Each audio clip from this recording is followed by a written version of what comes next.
Disclaimer. This video is for comedic and educational purposes. I have no ill will towards any content or creators mentioned in this video. I do not condone harassment or encourage anyone to go to these creators' pages to leave negativity of any kind.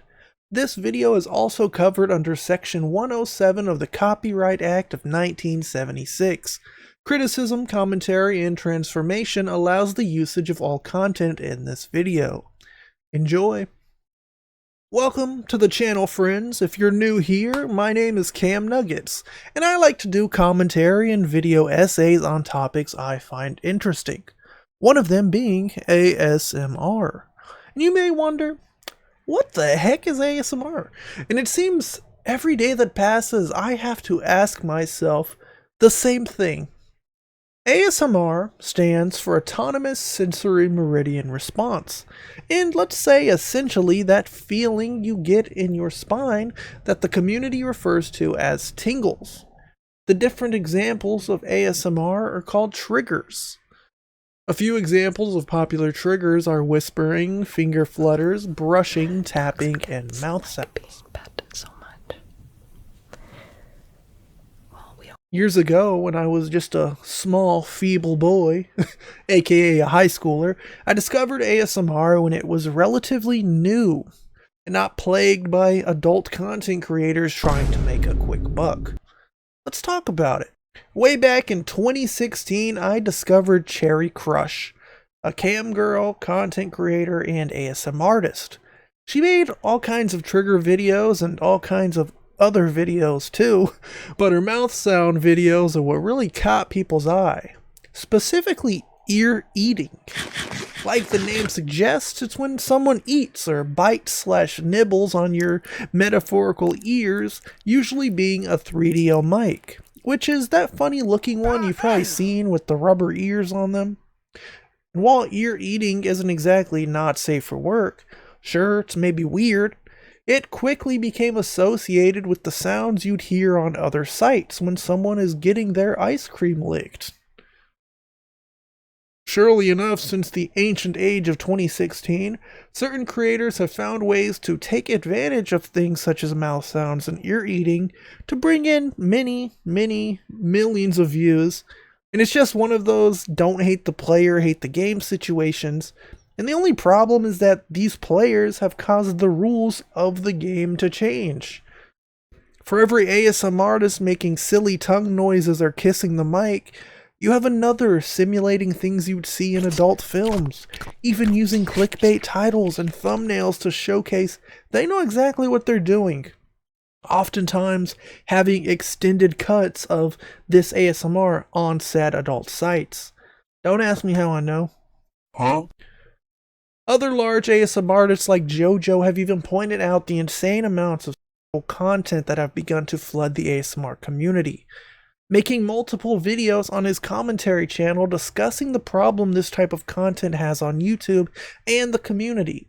And while trolls may call him sexist or misogynist for these opinions, it doesn't take a genius to see how you wouldn't want to be associated with this adult content when you're not an adult content creator. And to defend Jojo, he's made many videos supporting women in the ASMR community as well. Moving on. In my opinion, there's nothing wrong with adult-themed ASMR. I can't be a hypocrite and act like attractive women licking my ears is exactly a problem, but I think it's all about the time and the place. The problem is when it begins to affect YouTube as a whole and affects the algorithm and way an entire community is viewed. For example, although I'm going to follow the YouTube advertiser guidelines for this video, censor everything, censor all the cuss words, I'm most likely going to get limited due to the content being shown. And that's the issue.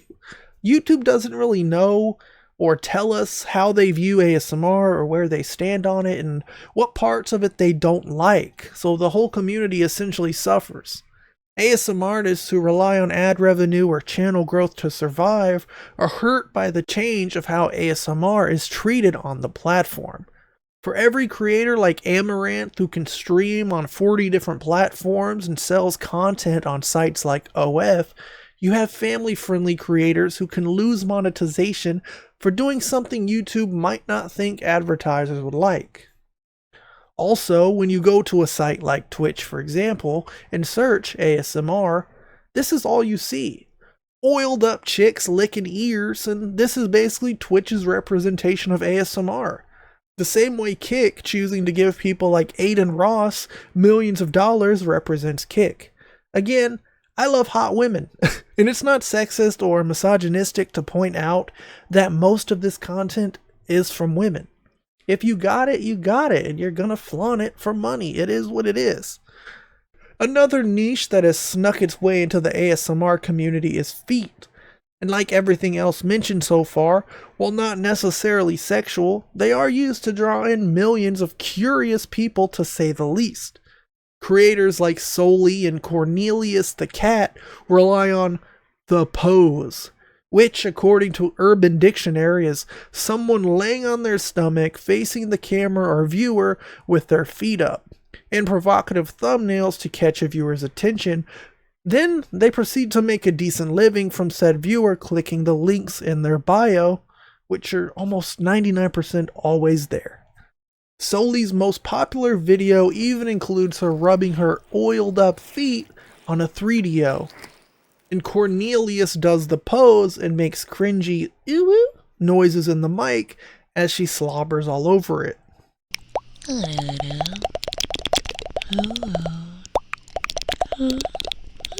It's kind of hot. It's kind of weird. Another large ASMR creator named Selene even used this meta to grow her channel long before she hit her massive million subscribers. She has since deleted all of these videos and removed the scenes of her feet from the videos that remain, which is just kind of funny. Like, if you're going to rely on the Feet Boys reviews, you can't just cut them off like that.